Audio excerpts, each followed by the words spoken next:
네, 안녕하세요. 네,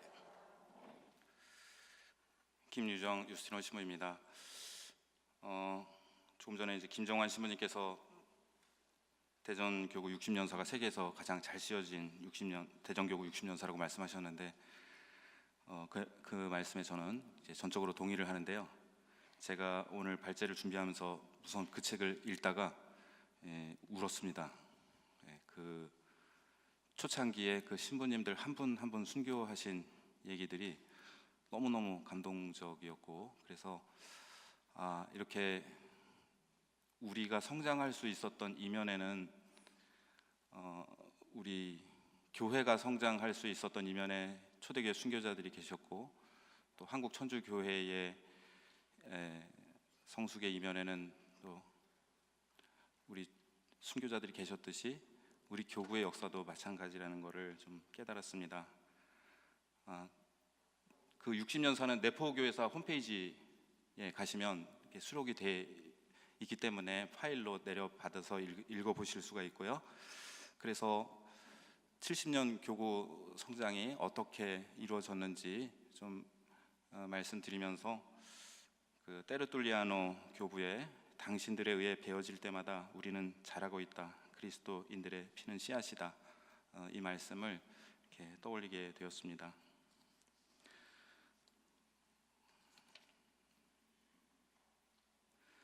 그 28쪽의 도표 1번을 보시면 연도별 대전교구 교우수의 이렇게 변화가 나타납니다.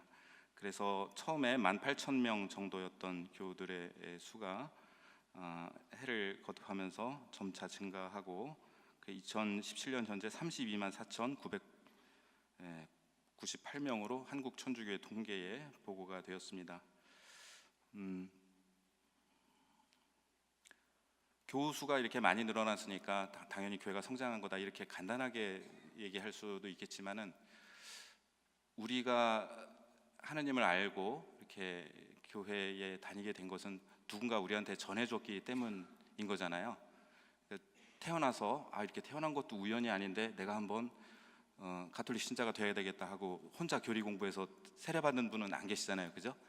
누군가 전해주셨고 또 우리도 누군가에게 전했고, 그래서 가족에게 전해받았던 아니면 다른 분에게 전해받았던 분을 거쳐 올라가다 보면은 결국은 순교자를 만나게 되고, 또 더 위로 올라가다 보면은 예수님을 만나게 되는 것 같습니다. 연도별 대전교구 복음화율은 지금 이 화면에 띄어져 있는데요. 그래서 처음에 0.9%, 1%에 불과하던 복음화율이 8.4%까지 성장을 했습니다. 그래서 이 바오로스께서 말씀하신 자기가 들은 적이 없는 분을 어떻게 믿을 수 있겠습니까? 선포하는 사람이 없으면 어떻게 들을 수 있겠습니까? 파견되지 않았으면 어떻게 선포할 수 있겠습니까? 기쁜 소식을 전하는 이들의 발이 얼마나 아름다운가, 이 말씀을 함께 묵상해 봅니다. 교구별 교우수를 이렇게 화면에 띄워드렸는데요. 우리 교구는 전국에서 6번째로 교우수가 많은 그러한 교구입니다. 그런데 교구별 복음화율에서는 뒤에서 5번째입니다. 지금 8.4%인데요. 전국 평균이 11%이고 서울교구가 제일 많은데 15%입니다. 근데 저희 나가는 말에서도 말씀을 드렸는데, 복음화율이라는 게 그러면 정말 그 지역이 복음화가 됐다는 것인가? 그러니까 전에는 이제 전교율, 신자 비율 이렇게 얘기를 했는데, 저희는 복음화율이라는 말을 쓰는데 정말로 복음화가 된 것인가? 그럼 서울이라는 지역이 정말 다른 데보다 더 복음적인가는 조금 재고의 여지가 있는 것 같습니다. 근데 어쨌든 이렇게 신자 비율이 전국의 평균에 미치지 못하게 된 그 까닭은, 조금 전에 김정환 신부님 말씀을 이렇게 하셨습니다만은 뭐 여러 가지 이유들, 전쟁 이후의 인구 이동, 또 우리 교구의 상대적 정체가 원인이 되었던 것 같습니다. 그래서 이 얘기는 지금 화면에 나오는 얘기는 조금 전에 신부님께서 해주신 말씀이고요. 또 상대적 정체의 원인도 말씀을 해주셨습니다. 특별히 24명의 성직자 중에서 10명을 한꺼번에 잃고 이후 계속된 성직자의 부족을 해소하지 못했던 것도 큰 이유 중에 하나였습니다. 그런데 지금은 굉장히 이렇게 사제의 수가 다른 교구에 비해서 굉장히 많은 그러한 교구가 됐는데, 이것도 하느님의 은총과 또 순교자들의 모범이 굉장히 크다고 생각을 합니다. 그 순교자들이 우리에게 어떤 영향을 미쳤을까? 저는 특별히 그 한 가지 점을 나누고 싶은데요. 저희 학교에 계시는 그 이대근 신부님의 그런 말씀에 의하면 우리나라의 모든 종교는 다 무속의 세례를 받는다고 합니다. 그래서 예를 들면 불교는 이렇게 욕심을 버리고 해탈하는 게 목표인데, 막 수능 때 보면 절에 가서 막 이렇게 기도 불공 드리고, 이게 원래 불교 교리랑 안 맞는 거거든요. 그리고 그 선교도 유불선 할 때 그 선교도 정한수 떠놓고 비는 거, 또 오늘날의 그 개신교가 굉장히 기복적인 그런 그 일부 대형 교회나 이런 데 보면 굉장히 기복적인 신앙으로 문제가 많이 되지 않습니까? 그러니까 어떤 종교든지 기복적인 성격을 너무 많이 갖게 되고, 그게 어떤 무속의 영향이라고 말씀을 하시는데, 천주교만 그런 기복적인 요소가 다른 종교에 비해서 상대적으로, 그러니까 우리 천주교 믿고 하느님 믿으면은 뭐 이렇게 현세에서도 잘 살고 건강하고 돈도 벌고 내세에도 천국 가고 이렇게 얘기를 하지 않잖아요. 그렇게 된 주 원인 중에 하나가 순교자들 때문이 아닌가 생각합니다. 왜냐하면 천주교 믿으면 어떻게 되는지 보여주셨잖아요, 그렇죠? 그렇기 때문에 상대적으로 다른 종교들에 비해서 그러한 순수성을 가지고 있는 것이 그 순교자들이 아주 귀한 신앙을 우리에게 물려주신 거라고 이렇게 생각을 하고요. 그 다음에 연도별 이렇게 본당수는 도표 2에 29쪽에 나와 있고, 또 화면에도 나와 있습니다.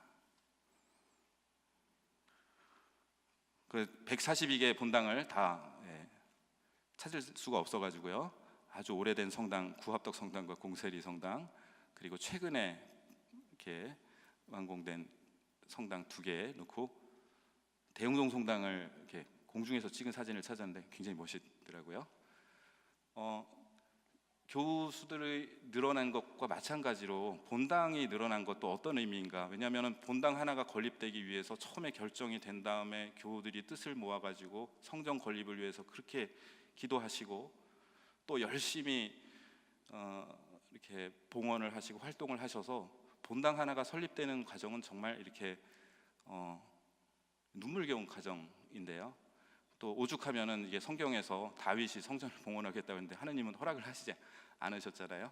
허락된 이렇게 나중에 솔로몬이 성전을 봉헌하게 되는데, 그래서 또 이사를 다니시면서 많은 성당에서 성전 건립을 이렇게 동참하신 분들도 많이 계시고, 또 이웃 본당에도 도움을 주시기도 하고, 이렇게 하나하나 이루어진 성전 142개가 오늘날 하나님께서 어디나 현존하시지만 특별히 그 지역에 당신의 현존을 말씀과 또 성사와 또 우리 교우들을 통해서 알리시고 계시는 중요한 통로가 되고 있기 때문에 이렇게 본당이 많은 본당이 늘어나게 된 것, 그리고 또 본당 하나하나 설립을 위해서 애써주신 우리 교우 여러분들, 또 수도자, 또 사제 그 신부님들께 진심으로 감사를 드립니다. 연도별 사제수가 이렇게 많이 좀 늘어나게 돼서 2017년도에 377분의 사제가 대전 교구에 소속이 되어 있으십니다. 그래서 요거를 그래프를 그 32쪽에 있는 도표 4하고 지금 화면에 있는 도표랑 같은 건데요. 뭐냐면은 이 교수가 늘어나는 거에 비해서 사제의 수가 더 이렇게 상대적으로 많이 늘어났습니다. 그래서 겹치게 되는 거는 사제 1인당 교우의 수가 1000명인 건데요. 지금은 우리 교구는 862명으로 굉장히 적습니다. 한국 천주교 평균이 1093명인데요. 그래서 이 화면을 보시면 교구 신부님들이 어떻게 지금 활동을 하고 계신지, 이제 본당 사목의 48%, 또 특수 사목의 21%등 이렇게 전체 신부님들 중에 본당에 계신 분들이 절반이 되지 않습니다. 근데 한국 천주교회도 절반 조금 넘는 그러한 수준입니다. 그러니까 예전에는 본당 단위로 사목이 이루어졌는데 오늘날에는 사목의 형태가 점점 이렇게 달라지고 있습니다. 33쪽에 보시면 신부님들께서 어떻게 특수 사목을 하고 계신지 말씀을 드렸고요. 지금 화면에 있는 거는 이제 자료집에는 없는 자료인데요. 이 파란색으로 되어 있는 게 전국 신부님들의 소임지이고 빨간색으로 되어 있는 게 우리 교구의 신부님들의 소임지입니다. 그래서 본당, 특수사목, 군종, 또 국내외 연합, 교포 사목 다 비슷한데 특별히 해외 선교가 우리 교구가 다른 교구에 비해서 많은 편입니다. 또 원로 사목자 신부님들도 또 많으신 편이시고요. 교구별 사제수를 보면 우리 교구가 전체 전국에서 4번째로 사제수가 많은 교구입니다. 그러니까 교우수는 6번째인데 사제수는 4번째로 많습니다. 그런데 해외 선교를 나가 있는 이 사제들의 수가 저희 교구가 3번째로 많습니다. 그리고 아까와 비교를 해보면 이제 서울 교구나 이런 데서는 이렇게 이런 비율로 보면 더 많이 나가야 하는데 상대적으로 우리 교구 신부님들이 2017년 현재 16분이 해외 선교, 그러니까 교포 사목 빼고 해외 선교를 그렇게 하고 계십니다. 이 자료는 화면에 나와 있는 자료는 조금 잘못되어 있는데요. 어쨌든 1948년도에는 16분의 프랑스 신부님들과 3분의 그러니까 주교님 1분과 15분의 프랑스 신부님들, 또 한국인 성직자 3분으로 출발을 한 교구가 현재 프랑스 신부님들은 이제 교구 안에서 3분이 활동 중이십니다. 근데 제가 자료를 잘못 봐서 1분이라고 썼고요. 근데 우연의 일치인지 우리가 파견한 이제 신부님들이 16분이 이렇게 되어 있습니다. 그래서 70년 동안에 이렇게 해외에서 오신 신부님들에 의해서 이루어졌던 이제 교구가 이제 반대로 이렇게 신부님들을 많이 해외에 파견을 하게 되었습니다. 그리고 사제 1인당 교우수는 처음에 성직자의 부족으로 인해서 전국 평균보다 낮았었는데 점점 더 이렇게 높았었는데 점점 더 낮아진, 그러니까 지금 사제 1인당 교우수가 굉장히 낮은 편에 속합니다. 그럼 이런 것이 우리 교구의 특색인데 이것이 사목 현장에서 어떻게 반영돼야 할지, 예를 들어서 대전 교구의 교우들께서는 다른 교구의 교우들에 비해서 사제들을 만나고 또 성살에 참여하는데 덜 어려움을 느끼고 계신지에 대해서도 자문해 볼 필요가 있다고 생각이 듭니다. 교구 내에 계신 수도자의 숫자는, 그러니까 우리 교구에서 그동안 수녀님들이나 수사님들이 얼마나 많이 배출이 됐는가, 이러한 자료는 이렇게 찾기가 어렵습니다. 그래서 우리 교구 안에서 활동하고 계신 이렇게 수도자들의 수만 이렇게 수록을 했는데요.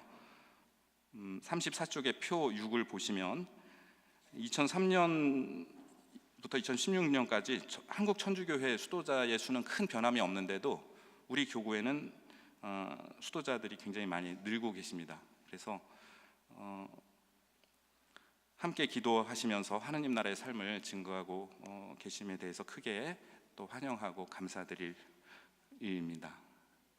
한편 좀 이제 가슴 아픈 얘기가 지금 신학생 수가 감소를 하고 있는데요. 특별히 이제 제가 신학교에 있다 보니까 이 점에 대해서 더 많이 이렇게 관심을 기울이게 되었습니다. 그래서 35쪽에 보시면 2008년도에 163명을 정점으로 해서 좀 하락폭이 굉장히 큽니다. 이 36쪽의 도표와 또 화면을 보시면 대전교구 한국천주교회, 그러니까 전국적으로 지금 다 줄고 있지 않느냐 이렇게 생각을 하시겠고 그것이 사실입니다만, 이 전국적인 신학생 수의 감소 추세보다 우리 교구가 굉장히 빠르게 더 좀 급격하게 감소를 했습니다. 그런데 이 나눠드린 자료집에 있는 좀 자료는 조금 이렇게 통계 자료라는 게 우리 교회는 이거부터 좀 해야 될 것 같아요. 그러니까 보는 자료마다 통계가 굉장히 달라서 한국 천주교 통계랑 뭐 그 다음에 한국 천주교의 통계에도 어떤 때 신학생 수를 뭐 수도회를 넣었다가 뺐다가 뭐 해서 이 조금은 지금 자료집에 나와 있는 거는 그런 그 통계상의 오류가 있는 것 같고, 지금 이렇게 그래프로 이렇게 화면에 보시는 좀 그래프가 조금 더 정확할 것 같습니다. 어쨌든 전체적인 그 하락보다 더 좀 하락폭이 컸는데요. 이 점에 대해서 우선 저부터 좀 책임감을 느끼고, 또 우리 교구가 성소 3억에 대해서, 그러니까 지금 뭐 전국적으로 줄고 있기 때문에 어쩔 수 없는 상황이 아닌 것 같습니다. 그리고 이거는 뭐 성소국이나 이런데 한 국에서 이렇게 할 문제도 아니고, 우리 교구 전체가 지금 이 사제성소 3억에 대해서 큰 경각심을 가지고 이렇게 매진해야 될 때가 아닌가 싶고요. 혹시 앞으로 발표 같은 거 하시면 이제 컴퓨터를 아니 핸드폰을 끄고 오셔야 이제 카톡 같은 게 중간에 안 오네. 죄송합니다. 네.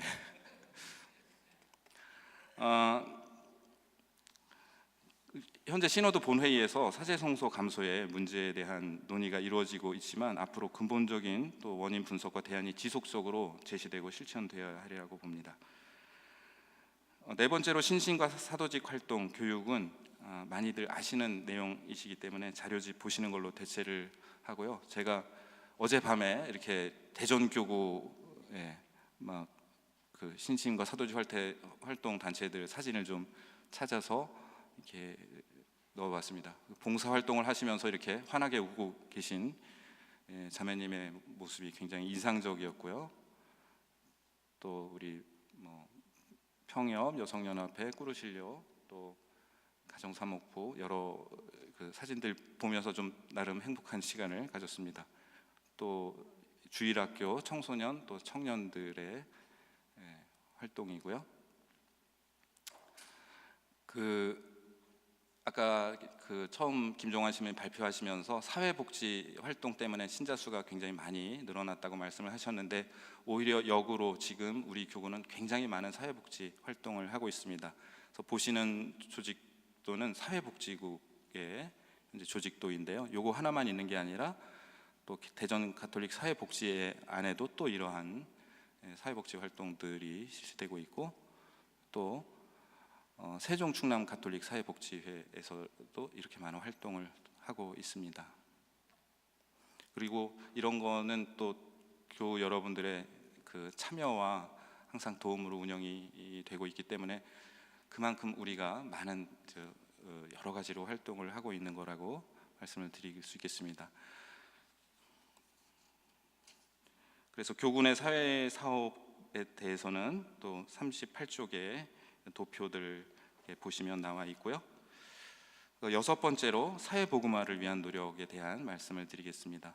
그래서 우리 교구 안에 40쪽에 보시면 민족화위원회, 정의평화위원회, 또 교회 일치와 종교 간 대화위원회, CBCK 생명운동본부, 생태환경위원회 등이 설치돼서 사회 복음화를 위해 노력을 하고 있습니다.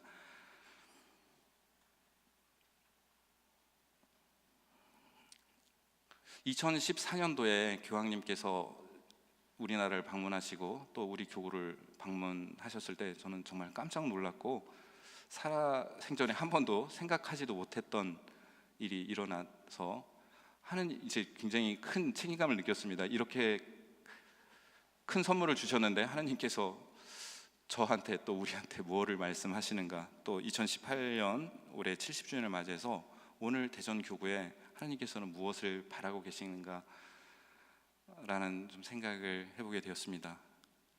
그때의 감격은 이렇게 제 얼굴에 표현이 되어 있는데요. 근데 감격만 할 게 아니라 이제 그래서 뭘 해야 되는 건가라는 생각을 해보게 됩니다. 교황님 방한 이후에 한국 천주교회의 과제에 대해서 주교회 한국 가톨릭 연구소에서 조사를 한 결과, 가난한 이들을 위한 가난한 교회, 복음의 기쁨을 사는 교회, 또 세상의 정의와 평화를 구현하는 교회를 응답자들이 세 가지 중심 주제로 꼽았습니다. 또 교회의 쇄신과 복음적 성장을 위해 가난한 이들을 위한 교회의 사목적 분위기 조성, 또 사회 정의와 평화 실현을 위한 교회 참여 확대, 사목자들을 위한 리더십과 인성교육 강화, 신자 영성 생활을 위한 프로그램 개발 등을 꼽았는데요. 나가는 말에 써 있습니다만은 몇십 년 전에 한국에 오신 한 외국인 선교 사제께서 그런 말씀을 하셨는데, 처음에 당신께서 한국에 오셨을 때는 성당에는 가난한 사람들만 있었고 부자들이 감히 오지 못했다라고 말씀을 하셨습니다. 그런데 오늘날 가난한 사람들은 성당에 나오기가 어려워진 환경이 된 것 같다고 굉장히 안타까워 하셨습니다. 우리가 가난한 분들을 위해서 여러 가지 활동을 하는 거는 좋은데, 가난한 분들이 교회 안에서 주체됨을 체험을 하고 있는지에 대한 성찰이, 우리가 그냥 도와주고 돌보아줘야 할 대상인지, 아니면 정말 그분들이 교회의 주인인지, 교황님께서 말씀하신 가난한 이들을 위한 가난한 교회라는 그 제목은 굉장히 많은 거를 얘기를 하고 있는 것 같고요. 교황님께서는 한국에 오셔서 주교님들과의 만남 때 가난한 사람들과 함께하는 연대가 사회교리를 바탕으로 한 강론과 교리교육을 통해서 신자들의 정신과 마음에 스며들어야 하며 교회 생활의 모든 측면에 반영되어야 한다고 말씀을 하셨습니다. 이 교황님께서 선출되시기 전에, 이제 꼼클라베가 교황님 선출하시는 추경님들 회의인데, 선출되시기 전에 5분씩 연설하시는 시간이 있었는데, 그때 교황님께서 이런 말씀을 하셨답니다. 교회가 자신의 목소리에만 집중하며 신학적 자기도취, 그러니까 나르시시즘에 빠져 있다. 그리스 신화에 자기 얼굴에 반해서 연못에 빠져 죽은 나르시스라는 신화가 있는데요. 그런 자기도취에 빠져 있다. 자신의 안에서 자신에 의해 자신을 위해 살아가는 세속적 교회가 자신으로부터 나오는 복음적인 교회가 되어야 한다. 차기 교황은 교회가 자기 밖으로 나갈 수 있도록 도울 사람이 되어야 한다. 이런 연설을 하셨는데, 그러니까 추경님들이 당신이 하시라고 그렇게 해서 선출을 하셨습니다. 그래서 저는 이 교황님의 말씀이 단순히 이게 교황님 이런 분이니까 우리도 이렇게 하자, 이런 말씀이 아니라, 이런 말씀을 하신 분을 선출하시는 그 추경님들 안에서 활동하신 성령께서 오늘날 우리 교회에 어떤 말씀을 하고 계시는가. 특별히 이번 남북 정상회담에 대해서 교황님께서 9차례를 언급을 하시면서 한반도에 대해서도 굉장히 많은 관심을 갖고 기도를 하고 계신데요. 48년 교구 설정 직후에 전쟁으로 인해 수많은 순교자를 내고 위기까지 겪었던 우리 교구에 2018년 급격히 하느님께서 이루어주고 계신 이 평화와 화해 몸짓 안에서 하나님께서 우리에게 무엇을 말씀하고 계신지, 또 복음화가, 진정한 복음화가 무엇인지, 나 자신의 복음화, 우리 이웃의 복음화, 이 사회의 그리고 세상의 복음화에 대해서 성찰하면서, 남북 분단으로 인해서 그냥 겪고 있는 이 아픔들은 우리 마음에도 그대로 남아 있어서 내 편이냐 네 편이냐를 나누고 그런 편가르기가 계속 이렇게 진행된 이면에는 70년의 분단의 고착 상황이 존재한다고 합니다. 이러한 세상에 대해 교회는 무엇이고, 이 교회에 대해 세상은 무엇인지에 대한 이러한 성찰이 이루어졌으면 합니다. 그리고 이러한 성찰들을 담아서 지금 실시하고 있는 이 시노드를 통해서 주님께서 우리에게 더 큰 일을 계속 해주시기를 기도드립니다. 이상으로 발표를 마치겠습니다. 감사합니다. 네, 발표해 주신 김유정 신님 감사드립니다. 여러 가지 우리 교구가 70년 동안 걸어오면서 남겼었던 발자취를 여러 통계와 숫자, 또 그리고 그 안에 담겨져 있는 의미, 그리고 이제 과거의 이야기가 이제 김정환 신부님과 김유정 신부님께 어느 정도 전달이 되었다라면은 이제 그것을 바탕으로 오늘 우리 교구는 어떻게 나아가야 될 건가를 또 이렇게 짚어주신 것 같습니다.